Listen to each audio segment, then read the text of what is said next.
Oh, good day, folks. It's Friday. We made it. We're into the weekend. It's going to rain all weekend up here, which kind of sucks, but at least I can do what I want in the rain instead of going to work in the sun and not doing what I want. So, anyway, it's Fixed Blade Friday. So, we're going to have a look at a fixed blade today. Now, I pondered long and hard about making this video. I've gone back and forth about looking at this knife because I know some people are going to balk at it as soon as they see it. And I understand that. I appreciate it. You know, some things are just gimmicks. And maybe this is one, maybe it isn't. That's up for you to decide. But if you'll stick through with this little look at review, there's going to be some stuff I touch on aside from the knife and some stuff you might find useful and of value. So, do away with the suspense. I hope you all don't run for the hills, but there it is. The Gerber Beargrylls fixed blade bush knife, survival knife, or bushcraft knife, whatever you want to call it. So, but this is what they consider the pro version. They came out with a version of this that was not a great knife, and it had a lot of flaws in it and failures, but they come out with this one later on, and I picked it up, and I picked it up because I didn't have a whole lot of other options. There wasn't a lot accessible to me at the time that I could buy. We didn't have like a Cabela's or a Bass Pro Shop or anything fancy like that. You know, it was Canadian Tire brand knives was about all I could get at. And I've never been a big fan of ordering online. I do it to this day. I'm still not a big fan of it. I like to have something in my hand first. So, but I watched a ton of videos, what I could find on YouTube back then. The knife thing wasn't as huge as it is now. Read a lot of online reviews, got it in my hand and decided to go with it.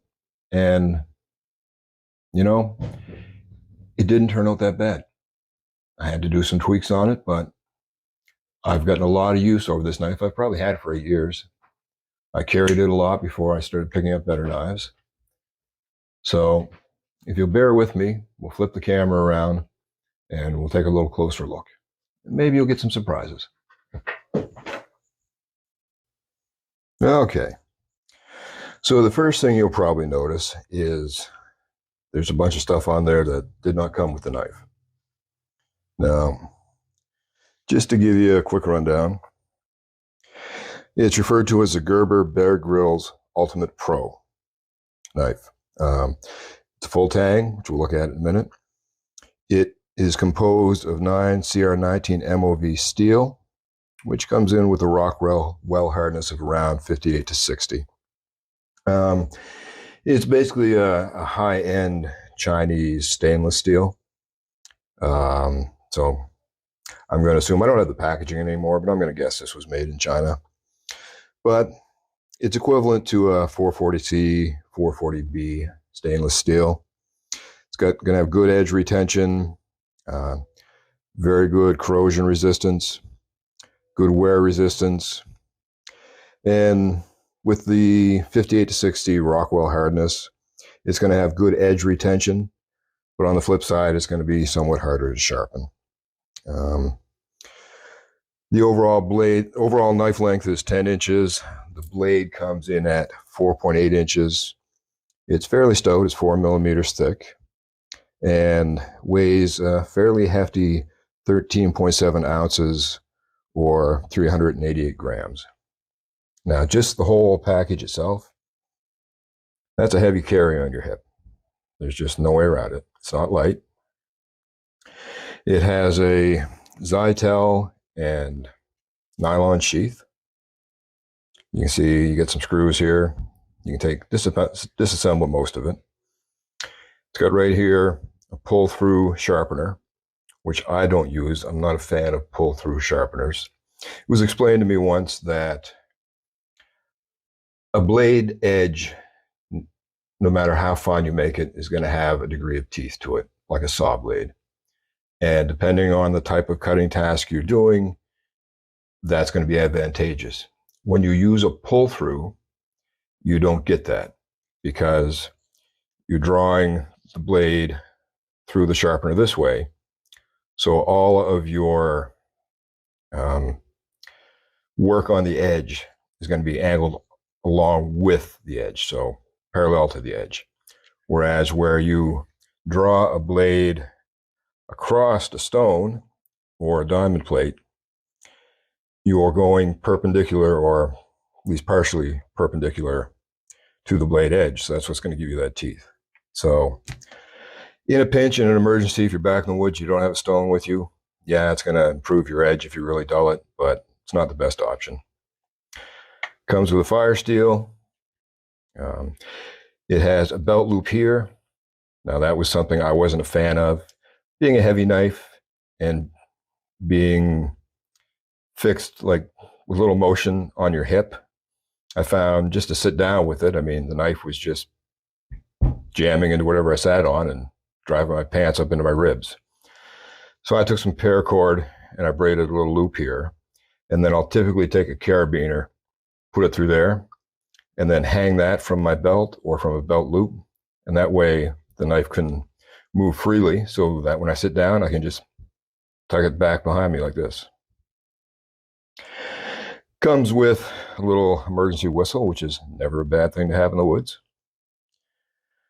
Now it has a Velcro closure, which I didn't have a lot of faith in. So I just braided a small paracord bracelet, wrapped that through the back. So just to give me a little more secure closure for the knife. That just opens up like that. Now it locks really, really well into this sheath. In fact, you've got to give it a little push with your thumb to get it up.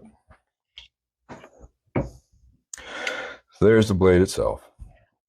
And as they advertise, they say it comes in at 10 inches. So we'll take a quick peek. 2, 4, 6, 8. So I'd say it's even a little hair over 10 inches.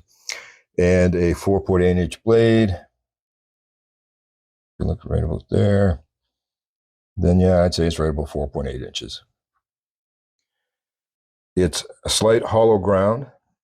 It's got a clip point. And you'll notice it's got a black anodized coating on it, but there's a section on the back here that has been trimmed away.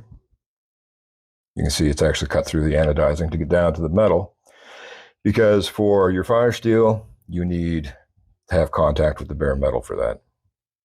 So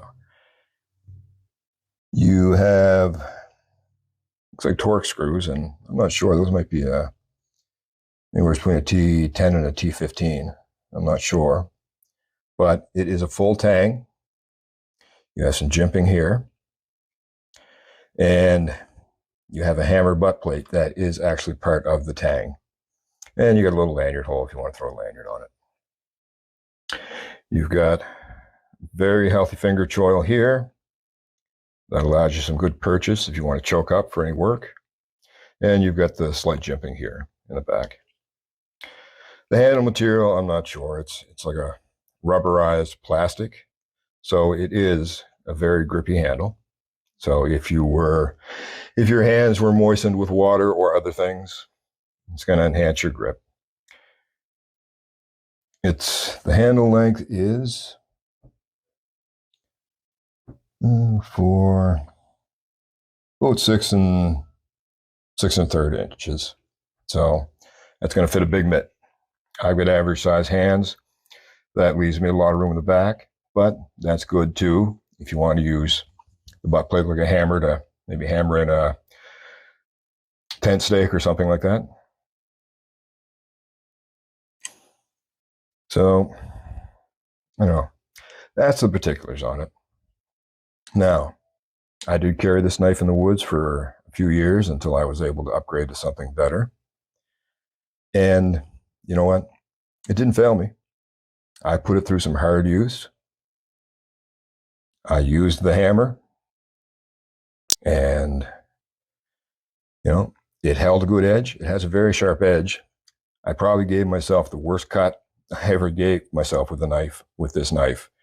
And I've got a little permanent indentation because I sliced right across there. I sliced deep, but it was a very clean cut, fortunately.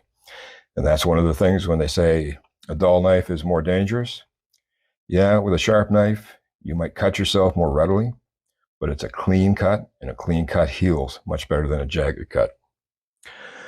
The sharpness on it right now, and keep in mind this is a stout blade, so not the best blade for doing paper cuts or cutting paper, but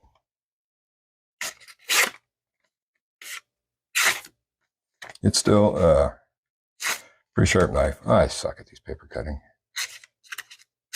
There you go. So it is a sharp blade, and it will take a good edge, and it will hold that edge for a while, but it is a little trickier to sharpen. You can see you can see some of the coating is gradually coming off. Now, I will say at the time, I picked up two knives.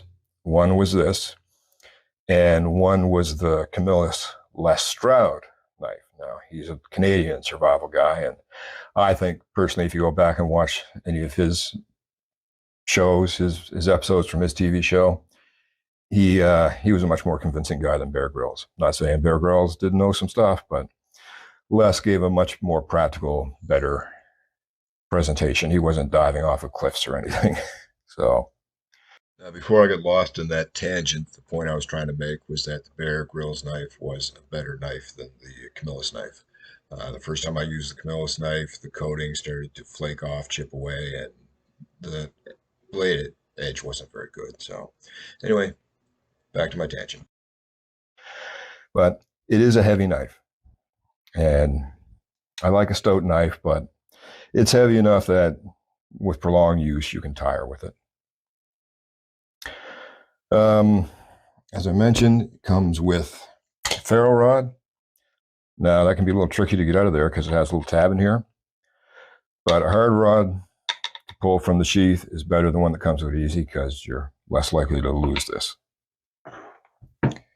Now, before I get any farther, you'll notice I wrapped jute twine here. Jute twine is an excellent quick tinder that will, it's very common. Garden twine, any hardware store has jute twine. The dollar store, you can probably buy jute twine. But it makes for a good fire starter. And just to give you an example, and also show you that this steel does work, I've got a piece here. So you just take it, you pull it apart.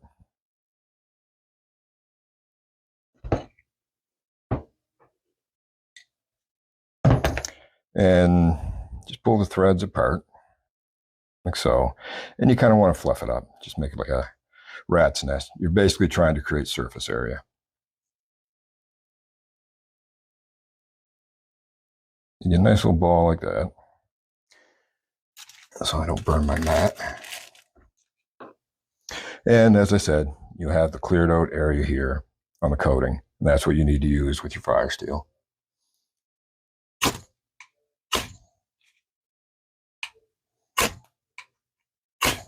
If I can hit it.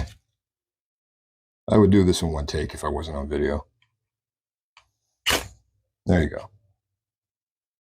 So, lights that right up.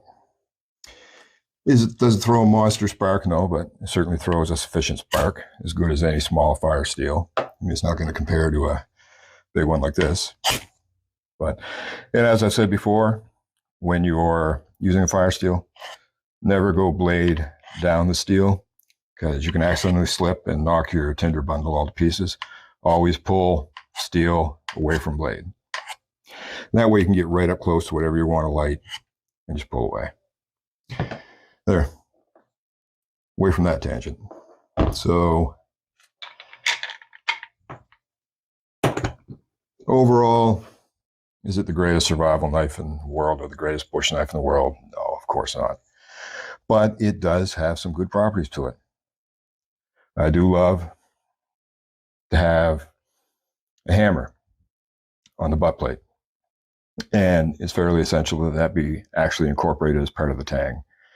Because that, there's a lot of uses for that. Pounding in tent stakes, breaking up material, maybe breaking up ice or something like that.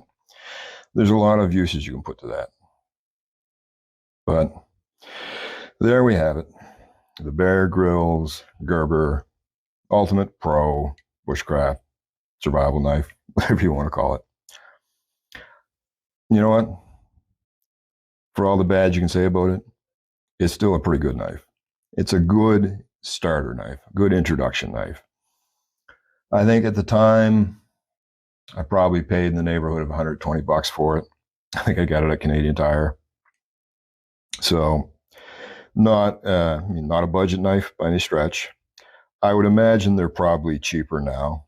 You know, the Bear Grylls, I don't know if he has a TV show anymore. So if you can find them in store or online, they're probably a lot cheaper now than they were when they first came out. But I think it's a good step into the bushcraft. You know, if you want to get into that, I think it's a good starter piece. It's not going to break the bank. So, and I always advise, if you're going to get into something, say you want to get into bushcraft or you want to get into skateboarding or whatever you want to get into, don't go out and blow your bank account on the most expensive piece of equipment out there.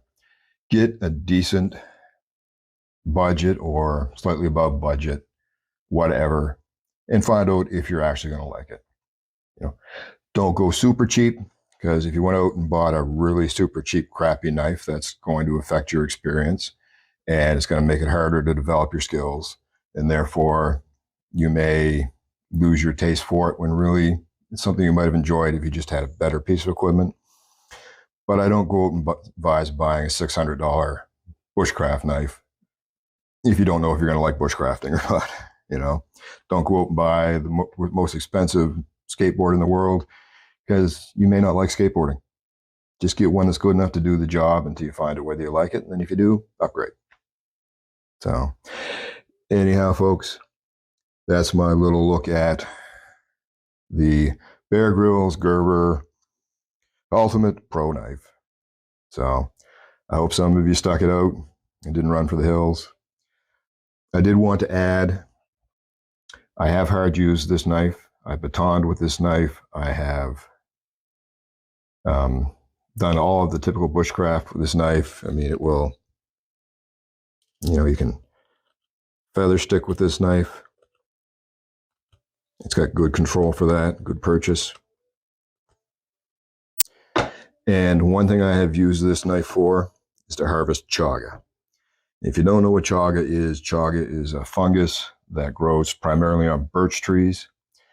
And it's referred to as a tinder fungus because it's something that back in the day when you didn't have Bic lighters and whatnot, woodsmen would harvest chaga and use it because you can grind it up and it will ignite from a spark, and you can take a chunk of it and light it and it will slowly smolder, so that you could actually be at one campsite, ignite a piece of chaga, throw it into a can or something like that, and carry it with you to another campsite. And then you've already got the components to start your fire with. It's also been used for medicinal purposes. It's a traditional native medicine in Canada. It's also been researched for cancer treatment, and was a big thing in Russia, I believe, in the 50s for cancer treatment. And if you've never seen a piece, that's a piece of chaga. This stuff is pretty dense. It's pretty hard. You know, when it's on the tree, it can be a little bit spongy in the interior, but the outside, that is a sharp, hard, almost like a rock. So that will put a beating on a knife if you're trying to cut it or pry it off of a tree. And that will kill an edge really, really fast. And I was able to harvest it with this knife, many, many pieces. So it will stand up to some hard use. Anyway, for now, for me, it's a truck knife, one to have if I need it, but it's not my first choice by far as a woods carry anymore, because I found out, I've always enjoyed the woods. I've always loved the woods, hunted since I was a kid. And so I knew I could spend money on a higher quality, more expensive knife and actually get my value and my use out of it. So that's it, folks. I hope you stuck around And those of you that did, I appreciate you. And if you wouldn't mind, maybe tap that like button on the way out the door. If you have any comments, questions, criticisms, and I'm sure there'll be some of those, or concerns, drop those in the comment section below and we can discuss them. And if you'd like to see more, then please consider subscribing and tapping that little bell so you'll notice the next time I drop a video. I hope everybody down south had a fun and safe 4th of July, Independence Day, and I hope you all have a fun and exciting weekend. Get out there, and hopefully the weather's better in your area and you can get out into the woods and learn some things. The woods is a great place. It's a very peaceful place. So you all have a great weekend.